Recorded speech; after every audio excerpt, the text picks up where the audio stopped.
Hi, I'm Josie, and I'm going to be presenting on serious games.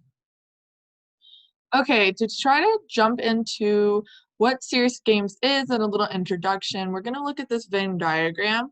In this Venn diagram, they kind of broke down serious games into three sections: learning, simulation, and games. So throughout this presentation, we're going to see a lot of overlap of these three aspects. And that's kind of what makes up serious games, as we can see in the center of the Venn diagram. Another important differentiation about serious games from regular games is that serious games always has a purpose. Um, and this purpose can vary depending on what kind of game it is and what organization is running the serious game. So the purpose can be anywhere from wanting someone to think a certain way or just getting a more experiential learning experience out of the game holistically.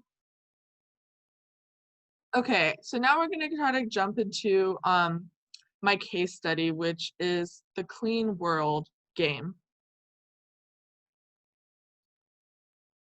Okay. Oh, and real quick, I'll go over some pros and cons of this method. Um, method being the serious game. So some pros of using serious games as a tool and approach um, is that it kind of involves the player or the person that is playing the game. It involves them in the process of decision making and kind of makes them a component of the serious game, where other approaches may not keep the person they're trying to convey something to, they may keep them kind of out of the main part of it, but serious games really takes a holistic approach and really puts the person into it. One con that I thought kind of came up is that this is kind of an unorthodox method, so there might be kind of some resistance or issues gathering participation for some type of serious game simulation or experiment activity type thing. Okay, so kind of jumping into my case study. So I did a case study on a game called Clean World.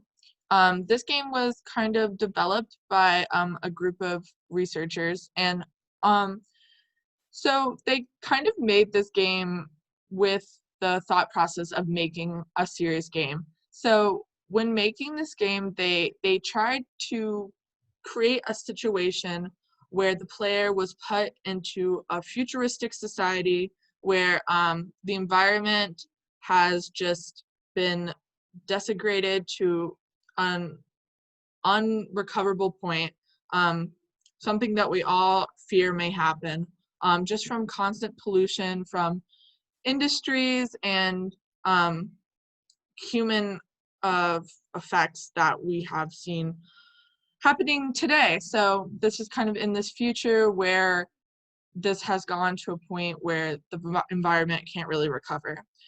So the player is kind of playing from the perspective of a robot who is trying to recover the earth by using either green energy or just cleaning up some of the pollution that we see throughout the game. So this is an example of a serious game because um, the purpose of this game is not only just to have fun, but also to kind of give the player a sense of self-realization about what their impact could be on the environment.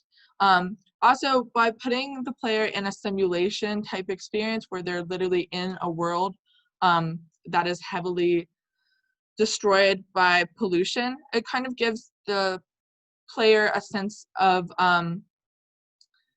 real life or like in the moment realization that this is real, this is something that can happen, um, and kind of putting the player in the position where they can be making changes can also be a really interesting self-realization moment for the player. So this is another screen grab from the game. Sorry, I don't know if I explained, but this is a screen grab from the game. This is kind of towards the beginning of the game.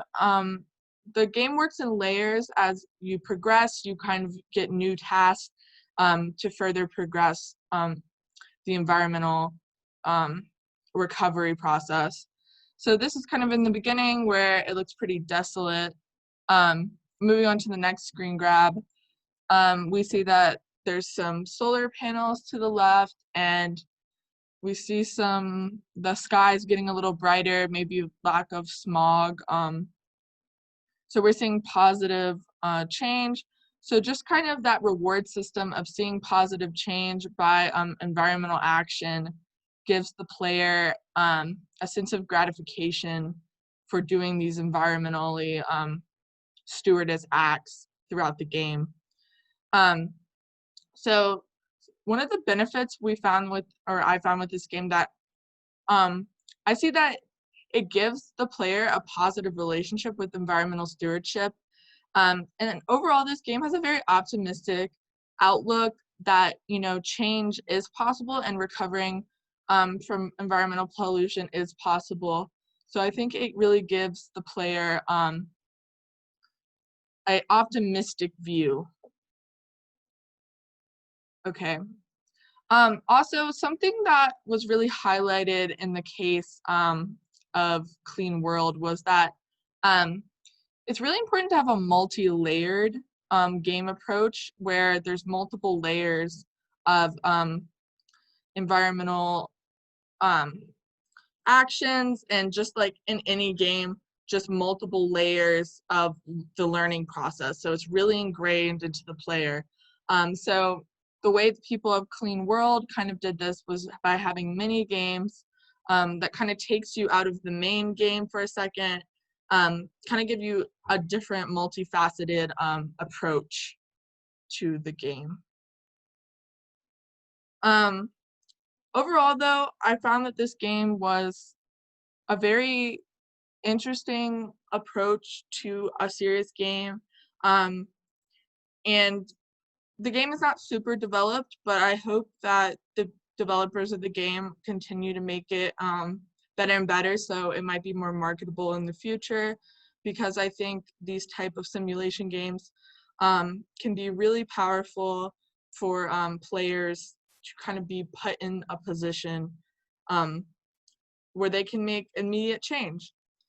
So these are some rough references that I referenced throughout the presentation, but thank you for listening, and I hope